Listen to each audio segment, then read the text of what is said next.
दोस्तों स्वागत है आपका बिहार न्यूज में। दोस्तों मैं हूं फिरदौस गनी और आप देख रहे हैं केडीवी लाइव। दोस्तों आज हो चुका है 13 अगस्त 2022। तो आज की बिहार की टॉप न्यूज़ लेकर आए हैं आपके लिए। तो दोस्तों वीडियो स्टार्ट करने से पहले आपसे एक रिक्वेस्ट है, अगर आप नए आए हैं इस चैनल पर तो फिर इस चैनल को सब्सक्राइब करके बेल आइकन को प्रेस कर दीजिए और साथ में वीडियो को लाइक कर दीजिए, अपने दोस्तों के साथ शेयर भी कीजिए। तो चलिए दोस्तों स्टार्ट करते हैं आज की पूरे बिहार की टॉप न्यूज़।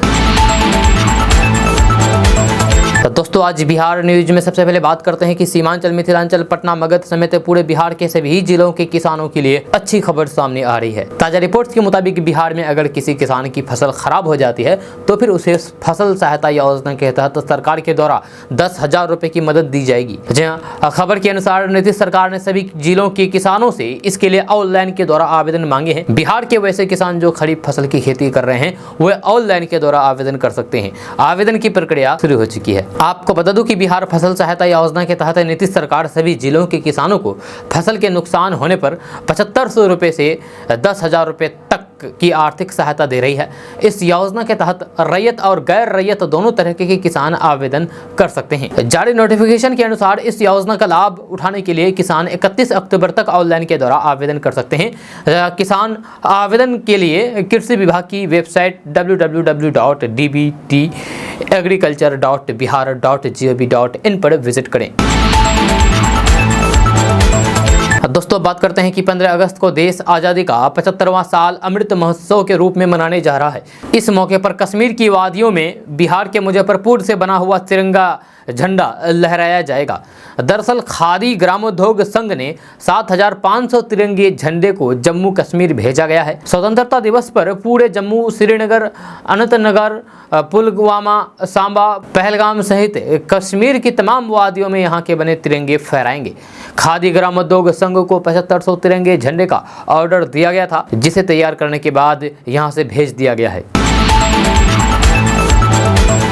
दोस्तों बात करते हैं कि बिहार भाजपा के प्रदेश अध्यक्ष डॉक्टर संजय जायसवाल ने कहा है कि आगामी लोकसभा और विधानसभा चुनाव पार्टी अकेले लड़ेगी, अपने दम पर दोनों चुनाव जीतेगी। उन्होंने मुख्यमंत्री नीतीश कुमार को अकेले चुनाव लड़ने की चेतावनी भी दे डाली है। उन्होंने कहा कि एनडीए से नाता तोड़कर के महागठबंधन की सरकार बनाने पर जदयू के प्रति जनता में भारी आक्रोश है, गुस्सा है। उन्होंने दावा किया है कि पीएम नरेंद्र मोदी की काम के बदौलत केंद्र और राज्य में 2/3 बहुमत से अगली बार भाजपा की सरकार बनेगी। बिहार के हर बूथ पर पार्टी के बूथ कमेटी तैयार है। अब तक 63,000 पन्ना प्रमुख भी तैयार किया जा चुका है। उन्होंने कहा है कि जदयू के राष्ट्रीय अध्यक्ष ललन सिंह भाजपा पर पार्टी तोड़ने का आरोप लगा रहे हैं। इसके लिए पूर्व केंद्रीय मंत्री आरसीपी सिंह को मोहरा बना रहे हैं। आरसीपी सिंह ने तो जदयू को मजबूत किया था। असली बात यह है कि जदयू के नेता ही नीतीश कुमार को पसंद नहीं करते हैं। डॉक्टर संजय जायसवाल ने कहा है कि प्रधानमंत्री के दौरे से पहले पीएफआई मॉडल पकड़ा गया, मुजफ्फरपुर में तिरंगे का अपमान किया गया, छपरा में पटाखा फैक्ट्री में तहखाना बना हुआ है, विस्फोट में 3 मंजिला मकान ढह गया। अब राज्य में जिनकी सरकार बनी है उनका यही मॉडल है। हम सवाल और विकास की बात करते थे तो उन्हें बुरा लगता था। उन्होंने कहा है कि हमने देश भर में घूम घूम करके उद्योगपतियों को लाने का काम किया है, औद्योगिक और टेक्सटाइल नीति बनाई है। दोस्तों बात करते हैं कि बिहार में कार बाइक चलाने वाले लोगों के लिए बड़ी खबर सामने आ रही है। ताजा रिपोर्ट्स के मुताबिक आज बिहार के पटना, मुजफ्फरपुर, पूर्णिया समेत कई जिलों में पेट्रोल डीजल महंगे हो गए हैं। जब वहीं बिहार के कुछ जिलों में पेट्रोल डीजल की कीमतों में मामूली सी गिरावट देखने को मिली है। भागलपुर और गया जैसे कुछ शहरों में तेल के भाव में कमी आई है। इसीलिए अगर आप घर से बाहर निकलने वाले हैं तो फिर आप पेट्रोल डीजल का नया रेट जान लें। आपको बता दें कि पटना में पेट्रोल 88 पैसे और डीजल 82 पैसे प्रति लीटर महंगा हुआ है, जबकि मुजफ्फरपुर में पेट्रोल डीजल की कीमत में 4 पैसे प्रति लीटर की बढ़ोतरी हुई है। वहीं पूर्णिया में पेट्रोल के दाम 16 पैसे और डीजल के 15 पैसे बढ़े हैं। दोस्तों बात करते हैं कि देश में बढ़ती महंगाई ने केंद्र की नरेंद्र मोदी सरकार को कटघरे में ला करके खड़ा कर दिया है। आज तक के इंडिया टुडे सी वोटर सर्वे में इस बात का खुलासा हुआ है।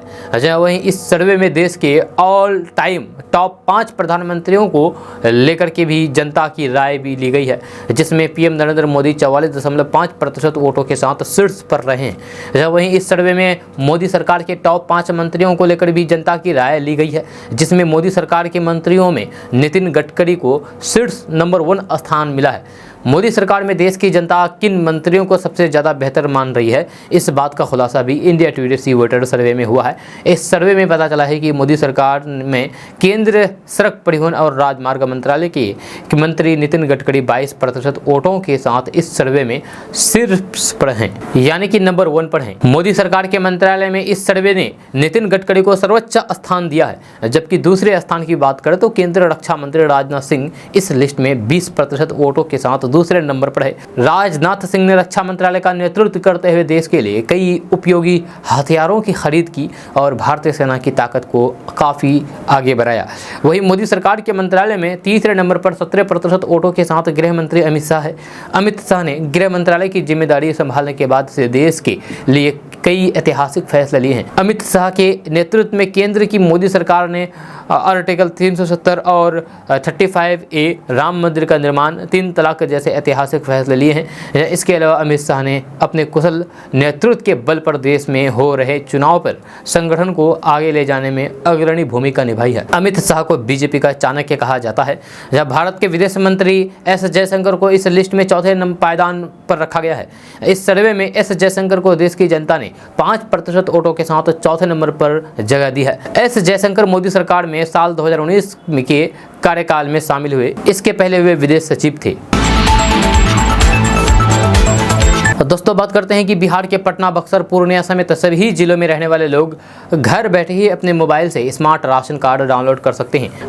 ताज़ा रिपोर्ट्स के मुताबिक भारत सरकार ने सभी राज्यों के लिए स्मार्ट राशन कार्ड जारी कर दिए हैं, जिसे आप NFSA की ऑफिशियल वेबसाइट की सहायता से ऑनलाइन के द्वारा डाउनलोड कर सकते हैं। खबर के अनुसार स्मार्ट राशन कार्ड देखने में ATM कार्ड या फिर आधार कार्ड जैसा लगता है।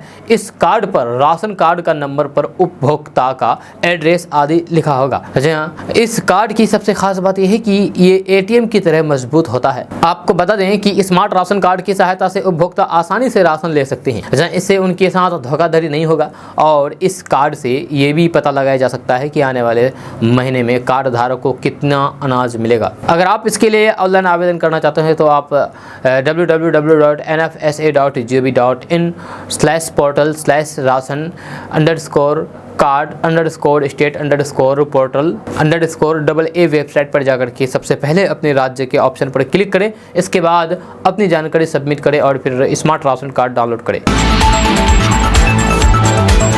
दोस्तों बात करते हैं कि अगर आप बिहार के रहने वाले हैं और दिल्ली में रहते हैं तो आप बिहार वासियों जरा संभल जाइए, क्योंकि दिल्ली में कोरोना का संक्रमण एक बार फिर से बढ़ने लगा है, जिसे ध्यान में रखते हुए सरकार ने सभी व्यक्तियों को मास्क लगाना अनिवार्य कर दिया है। इसको लेकर के सरकार की ओर से दिशा निर्देश भी जारी कर दिए गए हैं तथा लोगों से सावधानी बरतने की भी अपील की जा रही है। खबर के अनुसार दिल्ली में सार्वजनिक स्थानों पर सभी व्यक्तियों को मास्क लगाना होगा। बिना मास्क के दिखाई देने पर प्रशासन 500 रुपये का जुर्माना लगा सकती है। इसलिए आप सरकार के द्वारा जारी किए गए नियम का ही पालन करें और मास्क अवश्य जरूर लगाएं। आपको बता दें कि दिल्ली में प्रतिदिन यानी कि हर दिन कोरोना केस के नए मामलों में तेजी के साथ वृद्धि हुई है। वहीं अगस्त के पहले 10 दिनों में 40 लोगों की कोरोना से जान गई है, जिससे सरकार की टेंशन बढ़ने लगी है तथा सरकार ने एक बार फिर से मास्क लगाना अनिवार्य कर दिया है। सरकार द्वारा जारी किए गए नई गाइडलाइंस में सार्वजनिक स्थल पर मास्क लगाना अनिवार्य किया है, लेकिन कार में सफर करने के दौरान लोगों को इसे छूट दी गई है। अगर आप निजी कार यानी कि अपने प्राइवेट कार 4 पहिया वाहनों में सफर करने के दौरान मास्क नहीं लगाते हैं तो फिर आप पर जुर्माना नहीं लगाया जाएगा। दोस्तों बात करते हैं कि बिहार में खेती करने वाले किसानों के लिए बड़ी खबर सामने आ रही है। ताज़ा रिपोर्ट्स के मुताबिक कम बारिश होने की वजह से बिहार के कई जिलों में सूखे जैसे हालात उत्पन्न हो गए हैं, जिससे इन जिलों के किसानों की परेशानियां भी बढ़ने लगी है। खबर के अनुसार दक्षिण बिहार के जिला नालंदा, गया, जहानाबाद, औरंगाबाद, रोहतास समेत कई जिलों में सबसे ज़्यादा सूखे जैसे हालात हैं। इन जिलों में बारिश नहीं होने के कारण कई किसान अभी तक धान की रोपनी नहीं कर पाए हैं। आपको बता दूं कि किसानों को धान की रोपनी के लिए नीतीश सरकार के द्वारा डीजल अनुदान दिया जा रहा है। वहीं किसानों को धान की सिंचाई के लिए 16 घंटे बिजली की भी व्यवस्था की गई है, लेकिन फिर भी बिहार के किसान बारिश का इंतजार कर रहे हैं।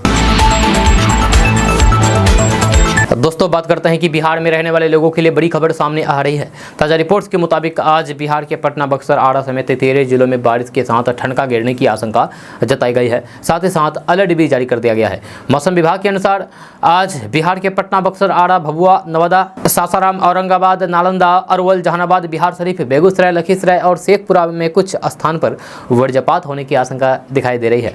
आपको बता दें कि इन जिलों में हल्की सी मध्यम स्तर की बारिश हो सकती है, जब वहीं कुछ स्थान पर आसमानी बिजली गिरने की आशंका है। इसे देखते हुए मौसम विभाग ने इन जिलों के लोगों से खराब मौसम के दौरान घर में रहने की अपील की है। मौसम वैज्ञानिकों की माने तो बंगाल की खाड़ी से नमी युक्त हवा का प्रभाव ओडिशा होते हुए बिहार, पश्चिम बंगाल तक बना है, जिसका प्रभाव बिहार में दिखाई देगा। हालांकि बारिश का सिस्टम अभी पूरी तरीके से सक्रिय नहीं है, जिसके कारण तेज बारिश की संभावना नहीं है। दोस्तों कहते हैं कि प्रेम में आदमी पागल हो जाता है जब वह बिना सोचे समझे कुछ भी कर गुजरता है। जी हाँ, होली हैदर गांव में भी कुछ ऐसा ही हुआ है। यहाँ एक हिंदू लड़का मुहर्रम के दिन अपनी मुस्लिम प्रेमिका से मिलने उसके घर पहुंच गया, जिसके बाद खूनी संघर्ष छिड़ गया और इसमें 2 लोगों की जान चली गई। मामला कर्नाटक के कोप्पल जिले की होली हैदर गाँव का बताया जा रहा है, जहाँ इस विवाद की वजह से 2 समुदाय के बीच खूनी संघर्ष छिड़ गया। इस पूरे विवाद में अब तक 2 लोग अपनी जान गंवा चुके हैं और कम से कम 6 लोग गंभीर रूप से घायल बताए जा रहे हैं। हालात को काबू करने के लिए प्रशासन ने इलाके में धारा 144 लागू कर दी है। मीडिया में छपी खबर के मुताबिक बताया जा रहा है कि एक हिंदू लड़का होली हैदर गांव की एक मुस्लिम लड़की से प्यार करता था। मुहर्रम के दिन लड़की ने देखा जब घर में कोई नहीं है तो फिर उसने अपने प्रेमी को मिलने के लिए बुलाया। इस बीच उस लड़के को गाँव के कुछ लोगों ने देख लिया और पकड़ लिया। इसके बाद वहाँ दोनों समुदाय के लोग इकट्ठा हो गए और दोनों के बीच जम करके बहसबाजी हुई। बाद में मामला बिगड़ गया और बात लाठी डंडों तक पहुंच गई। इस पूरे विवाद में इलाके के 22 साल के पासा वल्ली और 60 साल की यनकप्पा तलावड़ की जान चली गई, जबकि घायल लोगों का इलाज स्थानीय अस्पताल में कराया जा रहा है। जहां घटना के बाद पुलिस अलर्ट पर है। फिलहाल इलाके में धारा 144 लागू कर दी गई है, जहां इसके साथ ही पूरे इलाके को छावनी में तब्दील कर दिया गया है। दोस्तों बात करते हैं कि बिहार में जेडीयू आरजेडी के साथ आने के बाद वार पलटवार का दौर शुरू हो गया है। बीजेपी सांसद गिरिराज सिंह और उप मुख्यमंत्री तेजस्वी यादव के बीच ट्विटर पर जमकर के तू मैं हुई है। दरअसल गिरिराज सिंह ने एक वीडियो शेयर किया था जिसमें तेजस्वी यादव जी न्यूज को इंटरव्यू दे रहे हैं। इस इंटरव्यू का एक हिस्सा उन्होंने सोशल मीडिया प्लेटफॉर्म ट्विटर पर पोस्ट किया है। उस हिस्से में तेजस्वी यादव कह रहे हैं कि 10 लाख रोजगार देने का जो हमने वादा किया था वह हम मुख्यमंत्री बनने पर पूरा करेंगे, अभी तो हम उप मुख्यमंत्री हैं। इसी को लेकर के गिरिराज सिंह ने उन पर तंज कसा है। हालांकि ये पूरे इंटरव्यू का महज एक हिस्सा था। फिर क्या था, जवाब देने में तेजस्वी यादव भी पीछे नहीं रहे। उन्होंने गिरिराज सिंह पर हमला बोलते हुए कहा कि श्रीमान जी इतना बेशर्म मत बनिए। 1 फुट लंबी चोटी रखने से कोई ज्ञानी नहीं बन जाता है जैसे आप रखते हैं। आप लोगों को इन चिरकुट हरकतों, एडिटेड वीडियोस और सड़क छाप बयानों की बदौलत ही भाजपा की ये दुर्दशा है। इन बेचारों का बिहार में कोई चेहरा ही नहीं है। बाकी इस पूरे वीडियो को सुनकर के खुशी मनाइए। इसके बाद गिरिराज सिंह ने भी तेजस्वी यादव के बयान पर निशाना साधते हुए कहा कि चारा चोर का बेटा महात्मा थोड़ी हो जाएगा, फिर चिड़ियाघर का माटी काट काट के मॉल भरवे करेगा, फिर आपका पलटू चाचा नीतीश कुमार पूरा खानदान को घपले के आरोप में बर्खास्त करवे करेगा।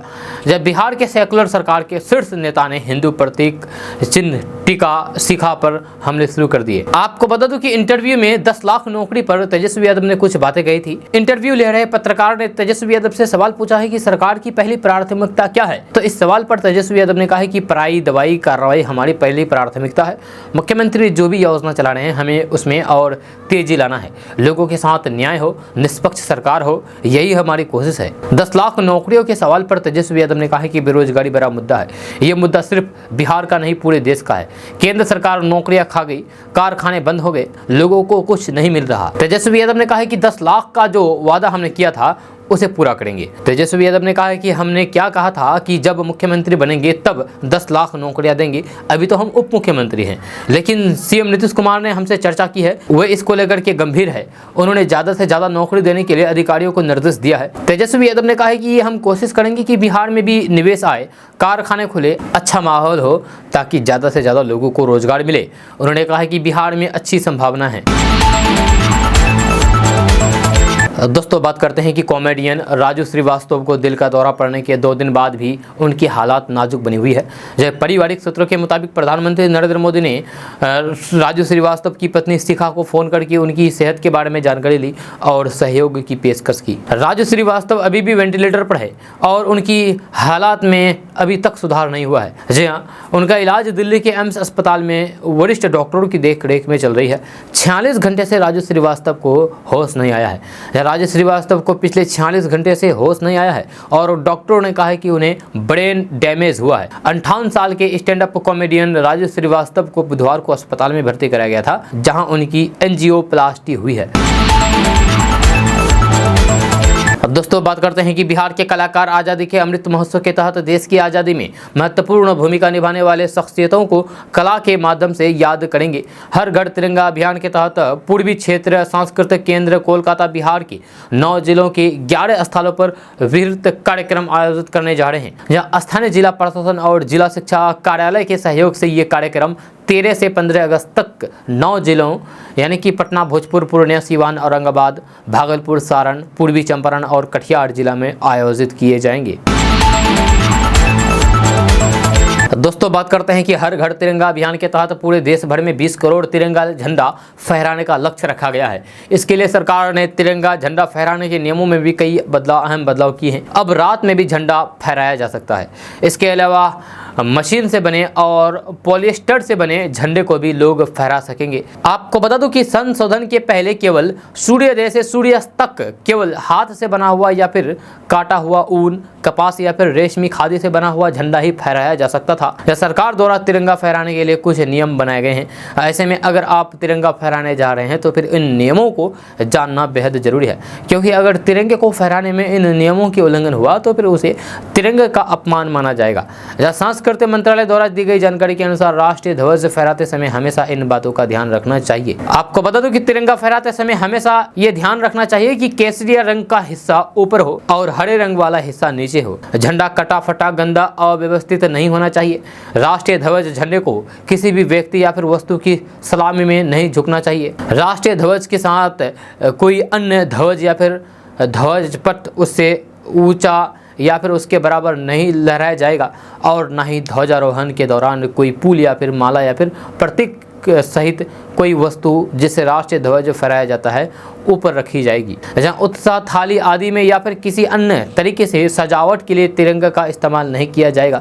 राष्ट्रीय ध्वज को जमीन, फर्श, पानी पर नहीं रखा जाएगा और फहराते समय इन चीज़ों को स्पर्श नहीं किया जाना चाहिए। तिरंगा जिस खंबे, झंडे आदि में फहराया जाएगा उसमें कोई दूसरा ध्वज नहीं फहराया जाएगा। राष्ट्रीय ध्वज का उपयोग किसी भी पोशाक या फिर वर्दी या किसी पहनावे के हिस्से में चित्रित नहीं किया जाएगा। राष्ट्रीय ध्वज का उपयोग वक्ता के मेज को ढकने के लिए नहीं किया जाएगा, ना ही वक्ता के मंच को इससे लपेटा जाएगा।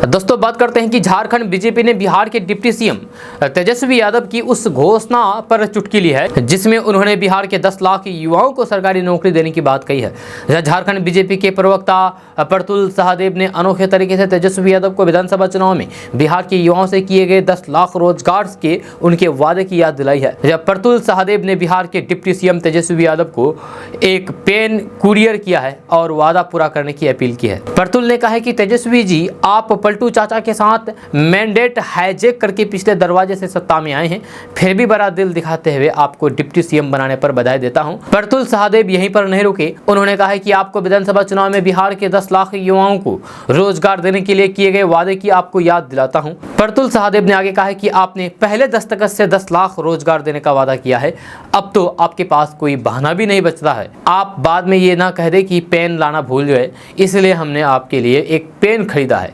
आप गुरुवार को ही रांची से पटना आपके कुरियर कर रहा हूं, आप पर पलटू चाचा का असर ना पड़ जाए, इसीलिए ये पेन तुरंत भेज रहा हूं। प्रतुल ने तेजस्वी यादव से कहा है कि अगर आप अपना वादा पूरा करते हैं तो शायद झारखंड में सीएम पद पर बैठे आपके बड़े भाई के वादे से पलटने की आदत सुधरेगी। दोस्तों बात करते हैं कि बिहार में हुई सत्ता पलटवार के बाद भाजपा के राष्ट्रीय प्रवक्ता समित पात्रा कल प्रेस कॉन्फ्रेंस की। इस दौरान उन्होंने नीतीश सरकार पर जमकर के निशाना साधा। उन्होंने कहा कि 2 दिनों में मीडिया में चल रहा जिस दिन से बिहार में सरकार बनी है उसके बाद कई घटनाएं सामने आई है। गठबंधन बनने के बाद जेडीयू और आरजेडी के बीच जिस प्रकार की गतिविधियां बिहार में हुई है उससे आपको अवगत कराता हूं। संबित पात्रा ने कहा है कि 10 अगस्त को बिहार में एक पत्रकार की गोली मारकर जान ले ली गई। 11 अगस्त को एक और पत्रकार की जान ले ली गई और बेतिया के एक पुजारी की गला रेत करके हत्या कर दी गई। 11 अगस्त को ही पटना के एक कार शोरूम में बहुत बड़ी लूट हुई और इसी दिन छपरा में जहरीली शराब के सेवन के कारण 6 लोगों की जान चली गई। छपरा में इससे पहले 13 लोगों की जहरीली शराब पीने के कारण जान गई थी और आदरणीय मुख्यमंत्री जी के गृह क्षेत्र के नालंदा में 10 लोगों की जान गई। दोस्तों बात करते हैं कि भाजपा से नाता तोड़ने के बाद और बिहार में फिर से महागठबंधन की सरकार बनने के बाद एक बार फिर से चर्चा है कि क्या नीतीश कुमार 2024 के आम चुनावों को देखते हुए विपक्ष को एकजुट करने में अहम भूमिका निभाने जा रहे हैं। ये सवाल है। शुक्रवार को जब नीतीश कुमार मीडिया के सामने आए तो फिर यही सवाल किया गया। इस पर नीतीश कुमार ने कहा है कि हम सभी को एकजुट करना चाहेंगे। मैं सकारात्मक काम कर रहा हूँ, मुझे बहुत सारे फोन आ रहे हैं, मैं सब कुछ करूँगा लेकिन पहले मैं यहाँ अपना काम करूँगा। प्रधानमंत्री पद का उम्मीद बनने पर नीतीश कुमार ने कहा है कि मैं हाथ जोड़कर कहता हूं कि मेरे पास ऐसा कोई विचार नहीं है, मेरा काम सभी के लिए काम करना है। मैं ये देखने का प्रयास करूंगा कि सभी विपक्षी दल एक साथ काम करें। अगर वे करते हैं तो अच्छा होगा। मेरी पीएम बनने की कोई इच्छा नहीं है लेकिन कई फोन जरूर आ रहे हैं। नीतीश कुमार ने केंद्रीय मंत्री गिरिराज सिंह पर भी निशाना साधा जो भाजपा की सत्ता से अलग होने के बाद मुखर हैं। नीतीश कुमार ने कहा है कि वे यानी कि गिरिराज सिंह अनाप शनाप बोलेंगे तो भी पार्टी में उनका कद ऊंचा होगा। जब बिहार में सरकारी नौकरियां देने के तेजस्वी के वादे पर नीतीश कुमार ने कहा है कि इनका प्रयास किया जाएगा। राजनीति के जानकारों का कहना है कि नीतीश कुमार भले ही इनकार कर रहे हो लेकिन उन्हें विपक्ष का संयोजक बनाया जा सकता है। दोस्तों बात करते हैं कि बिहार में जहरीली शराब पीने से कई लोगों की जान चली गई। इस पर मुख्यमंत्री नीतीश कुमार का बयान सामने आया है। मुख्यमंत्री नीतीश कुमार ने कहा है कि हम तो इसको लेकर के लगातार अभियान चलाते रहते हैं। समाज सुधार अभियान भी चलाया जा रहा है। अब तो सब जगह शराब कारोबारी पकड़ा भी जा रहा है और हम तो पहले से ही कहते आ रहे हैं कि शराब पियोगे तो मरोगे ही। कुछ लोग दाएं बाएं करते रहते हैं और फिर उसकी जान चली जाती है। इसकी जिम्मेदार वे खुद है जो मरते हैं। नीतीश कुमार ने कहा है कि 2018 में एक बार सर्वे कराया गया था जिसमें पता चला है कि 1 करोड़ 64 लाख लोगों ने शराब छोड़ा था। अब तो एक सर्वेक्षण और करना चाहिए। शराबबंदी का फैसला तो लोगों के हित में है। अगर शराब नहीं पीजिएगा तो और अच्छा रहेगा, स्वस्थ रहिएगा। इसलिए हम सब लोग बताते हैं कि पियोगे तो मरोगे और ये एक्शन तो लगातार जारी है।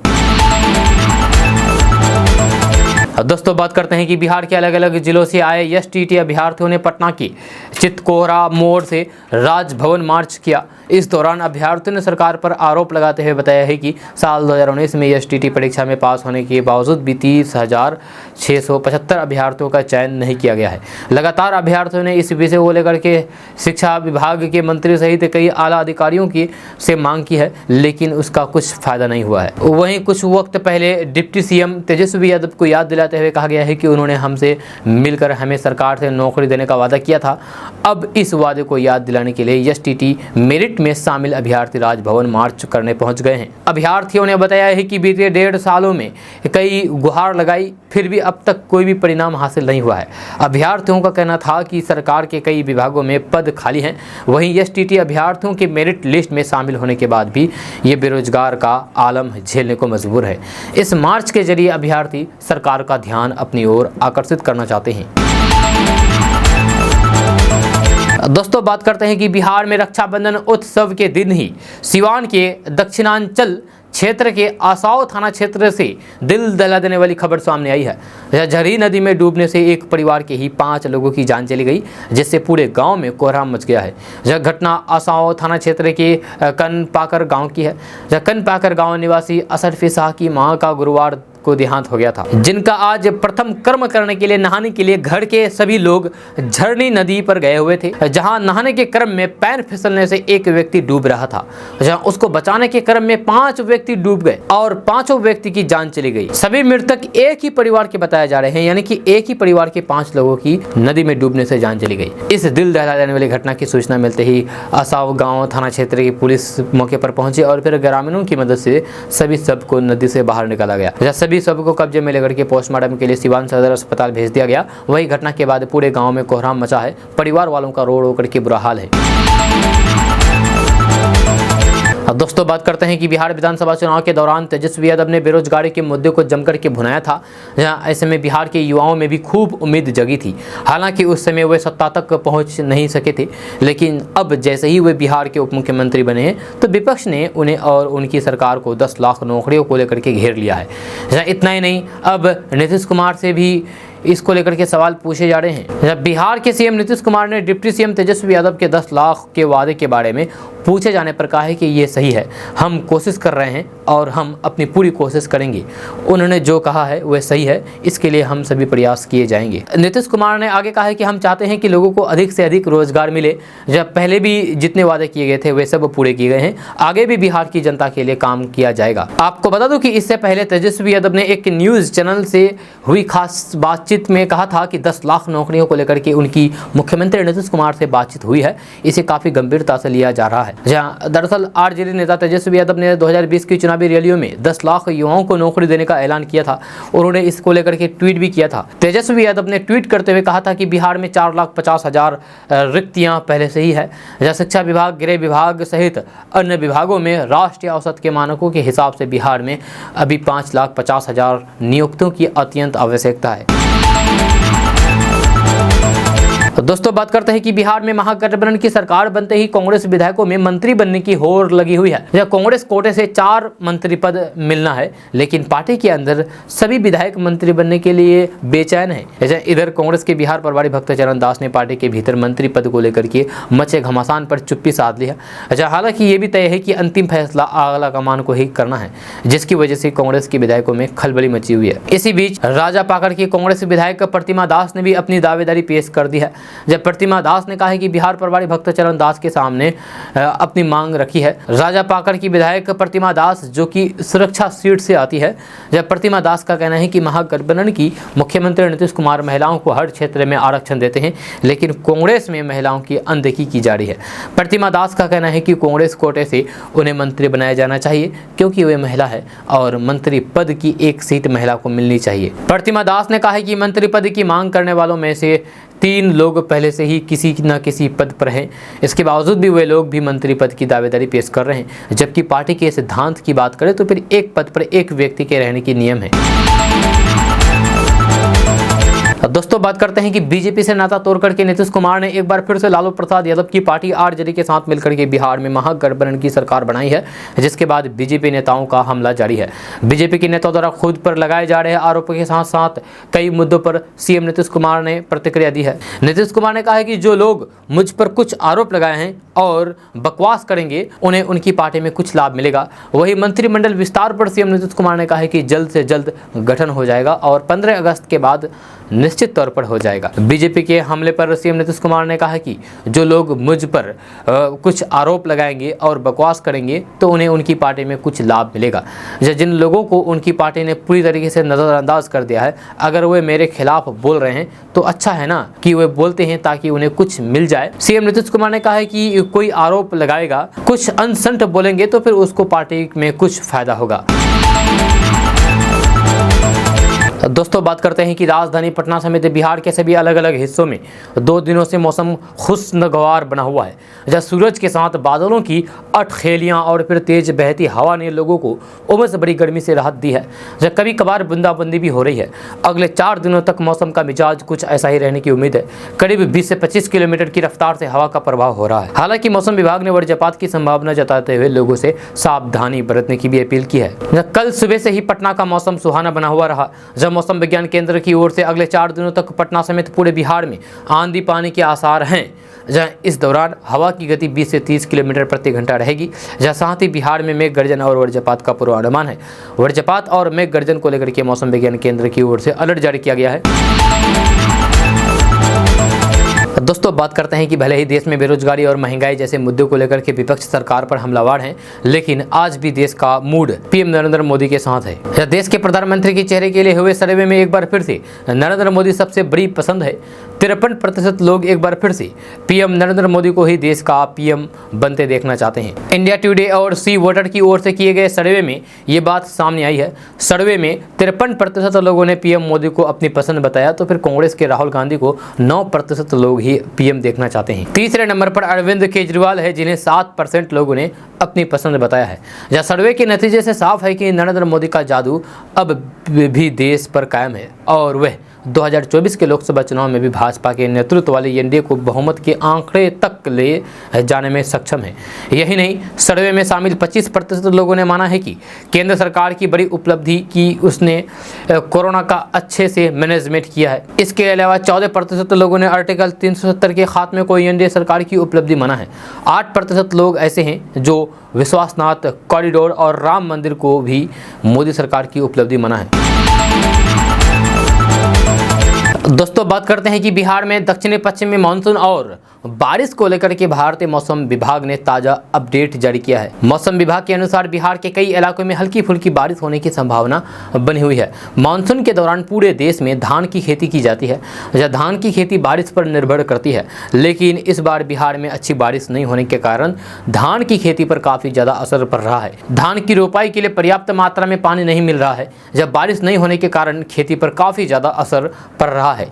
इसके अलावा तेज धूप और गर्मी के चलते लोगों का हाल बेहाल है। बिहार में काफ़ी समय से अच्छी बारिश नहीं हुई है।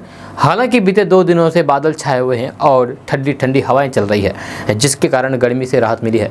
यह अच्छी बारिश नहीं होने की वजह से किसानों को काफ़ी ज़्यादा परेशानी हो रही है। यह सभी किसानों को अपनी फसल बर्बाद होने का डर सता रहा है। जैसा कि इस बार बिहार में सामान्य से कम बारिश दर्ज की गई है, जिसके चलते खेतों में लगे धान के बिचड़े सूख रहे हैं और खेतों में दरारें पड़ रही है। किसान सिंचाई के लिए नलकूपों और फिर नहरों का इस्तेमाल कर रहे हैं। वहीं मौसम विभाग ने ताजा अपडेट जारी किया है। मौसम विभाग के अनुसार 15 अगस्त तक अच्छी बारिश की संभावना है। जब मौसम वैज्ञानिकों का कहना है कि 12 और 14 अगस्त तक कुछ इलाकों में हल्की फुल्की बारिश हो सकती है। वहीं 15 अगस्त के दिन अच्छी खासी बारिश होने की आसार हैं। हालांकि इस बीच तेज धूप के चलते तापमान में भी बढ़ोतरी हो सकती है। दोस्तों बात करते हैं कि आपराधिक मामलों में अनुसंधान की उत्कृष्ट भूमिका निभाने वाले बिहार के 7 पुलिस कर्मियों को केंद्रीय गृह मंत्रालय द्वारा पुरस्कृत करने के लिए चयनित किया गया है। साल 2022 के लिए केंद्रीय गृह मंत्रालय की जांच में उत्कृष्टता पदक का पुरस्कार में बिहार पुलिस से जुड़े 7 पुलिसकर्मी के नाम शामिल है। इसमें पुलिस अधीक्षक साइलिस सावरलाराम धुरत और विनय तिवारी शामिल है। इसके अलावा राम शंकर सिंह और विनय प्रकाश इंस्पेक्टर तथा मनोज कुमार राय, मोहम्मद चांद परवीन और मोहम्मद गुलाम मुस्तफ़ा सब इंस्पेक्टर है। दरअसल पटना में जनवरी 2021 में इंडिगो एयरलाइंस के स्टेशन मैनेजर रुपेश सिंह की हत्या हुई थी। इस मामले की जांच एसपी विनय तिवारी के नेतृत्व में हुई थी। विनय तिवारी ने पूरे मामले का उद्भेदन किया और रुपेश की हत्या की गुत्थी सुलझाई। कहा जा रहा है कि इसी मामले में उत्कृष्ट अनुसंधान के लिए विनय तिवारी को पुरस्कार किया जाएगा। जांच में पता चला था कि दिसंबर 2020 में एक रोड रेज के मामले में रुपेश का कुछ लोगों से झगड़ा हुआ था। इसमें उनकी हाथापाई भी हुई थी। इसी को लेकर के उनकी जान ली गई थी। इस हाई प्रोफाइल मर्डर के बाद पटना में पुलिस के लिए इसकी गुत्थी सुलझाना बेहद पेचीदा हो गया था। हालांकि विनय तिवारी के नेतृत्व में पुलिस ने पूरे मामले की पड़ताल की और हत्या के कारणों का खुलासा किया। आपको बता दें कि हर साल भारत सरकार की ओर से अपराध मामलों के बेहतर अनुसंधान करने वाले देश के सभी राज्यों के पुलिस अधिकारियों और फिर कर्मियों को पुरस्कृत किया जाता है। इसे केंद्रीय गृह मंत्री जांच उत्कृष्ट पुरस्कार कहा जाता है। इस साल जहां बिहार के 7 पुलिसकर्मियों को पुरस्कृत करने के लिए चयनित किया गया है, वहीं देश भर में अलग अलग राज्यों से जुड़े कुल 151 पुलिसकर्मियों का नाम पुरस्कार के लिए शामिल किया गया है। दोस्तों बात करते हैं कि ऑल इंडिया मजलिस इत्तेहादुल मुस्लिमीन यानी कि AIMIM के प्रमुख असदुद्दीन ओवैसी ने एक न्यूज़ चैनल के साथ खास बातचीत की। इस दौरान उन्होंने देश के संविधान में राष्ट्रवाद के बारे में एक बात की। ओवैसी ने कहा है कि उसमें सिर्फ हम भारतीय हैं, ना कि हिंदू। ओवैसी ने कहा है कि उसमें सिर्फ हम भारतीय हैं, ना कि मैं हिंदू, मुसलमान या फिर ईसाई हूँ। भले ही संविधान पश्चिम से प्रेरित था, लेकिन उसको बेहतर तरीके से लिखा गया है। जब लोगों को पाकिस्तान जाने की बात करने वाले लोग वही है जो देश से नफरत करते हैं, जो देश से मोहब्बत करते हैं वे इस तरह की बात नहीं करते। जिनका देश की आज़ादी में कोई योगदान नहीं रहा वे ऐसी बात करते हैं। जिनको पाकिस्तान जाना था वे चले गए। उन्होंने कहा कि उस समय सिर्फ एक अमीर वर्ग को पाकिस्तान के लिए वोट डालने का हक था, या कोई गरीब इसके लिए वोट नहीं डाल सकता था। पाकिस्तान के बंटवारे को कुछ लोगों ने अमली जामा पहनाया, या इसमें सभी का योगदान नहीं था। इंडिया नेशनलिज्म एक चीज़ है और हिंदुत्व नेशनलिज्म दूसरी चीज़ है। इंडिया नेशनलिज्म देश के सभी कल्चर, धर्म, जबान और त्योहारों को दर्शाता है, लेकिन हिंदू नेशनलिज्म सिर्फ एक देश और एक कल्चर की बात करता है। AIMIM प्रमुख असदुद्दीन ओवैसी ने कहा कि सभी ने मिलकर के अंग्रेजों के खिलाफ लड़े थे, या किसी ने धर्म के आधार पर लड़ाई नहीं लड़ी। आज बीजेपी पूरी तरीके से हिंदुत्व की बात करती है। मोदी को 2014 में हिंदुओं का 21% वोट मिला और 2019 में 37% हो गया, लेकिन 2014 में मुसलमानों का 6% मिला और 2019 में भी उतना ही मिला। जहाँ दूसरे जितने भी सामाजिक और धार्मिक समूह है उन सभी का वोट प्रतिशत बढ़ गया है। असदुद्दीन ओवैसी ने कहा कि समाजवादी पार्टी को यूपी के 90% मुसलमानों ने वोट दिया, तब भी बीजेपी को नहीं हरा पाए। लेकिन जिस सीट पर आप 2019 में 1.5 लाख वोट से जीते थे, आप उसको भी हार जाते हैं। ऐसे में साफ है कि समाजवादी पार्टी पर भरोसा नहीं है। बिहार में विधायकों ने मुझे धोखा दिया। जब बिहार में हमारी लड़ाई सत्ता की नहीं बल्कि इंसाफ की थी। सीमांचल में हर साल 100 एकड़ जमीन कट जाती है, लेकिन कोई पूछता नहीं है। पूरे बिहार का पिछड़ा इलाका सीमांचल है, जहाँ इन लोगों ने जनता को धोखा दिया है और इनको जनता जवाब देगी। इनको जनता कभी माफ़ नहीं करेगी। आपको बता दूं कि कुछ दिन पहले AIMIM के 4 विधायक AIMIM से कट करके RJD में शामिल हो गए थे। दोस्तों, बात करते हैं कि बिहार के मुख्यमंत्री नीतीश कुमार जहां 2024 में विपक्षी एकता को लेकर के सभी को एकजुट करने की कोशिश में है, वहीं सत्ता गंवा चुकी बीजेपी के नेताओं का कहना है कि 2024 में बीजेपी 3/3 बहुमत से सरकार बनाएगी। जब बिहार में सत्ता परिवर्तन से चोट खाई बीजेपी लगातार CM नीतीश कुमार पर आरोप की बौछार कर रही है। बेतिया में जनादेश से विश्वासघात के विरोध में धरना पर बैठे बीजेपी प्रदेश अध्यक्ष डॉक्टर संजय जायसवाल ने कहा है कि बिहार में PFI के खिलाफ चल रही मुहिम को रोकने के लिए गठबंधन तोड़ा गया, क्योंकि जिन लोगों पर कार्रवाई हो रही थी वे कहीं न कहीं नीतीश कुमार और तेजस्वी यादव के वोटर हैं। बिहार में PFI पूरी तरीके से सक्रिय है। प्रधानमंत्री बनने का सपना देखने वाले को बिहार की जनता माफ नहीं करेगी। ये बातें संजय जायसवाल ने कही है। साथ ही संजय जायसवाल ने कहा है कि प्रधानमंत्री बनने के लिए जदयू ने पाला बदला है। बिहार में PFI का नेक्स्ट चल रहा है। जब हम इसकी बात करते हैं तो फिर हम पर सामाजिक सौहार्द बिगाड़ने का आरोप लगाता है। बिहार में जंगल राज की शुरुआत हो चुकी है और अब बिहार गर्त की ओर आगे बढ़ रही है। दोस्तों, आज का न्यूज़ बस यहाँ तो कैसा लगा जरूर अपना सुझाव दीजिएगा नीचे कमेंट बॉक्स में कमेंट करके। अगर आप नए आए हैं इस चैनल पर तो फिर चैनल को सब्सक्राइब करके बेल आइकन को प्रेस कर दीजिए और साथ में वीडियो को लाइक कर दीजिए, अपने दोस्तों के साथ शेयर भी कीजिए। तो मिलते हैं फिर नेक्स्ट वीडियो में, तब तक के लिए जय हिंद, जय बिहार।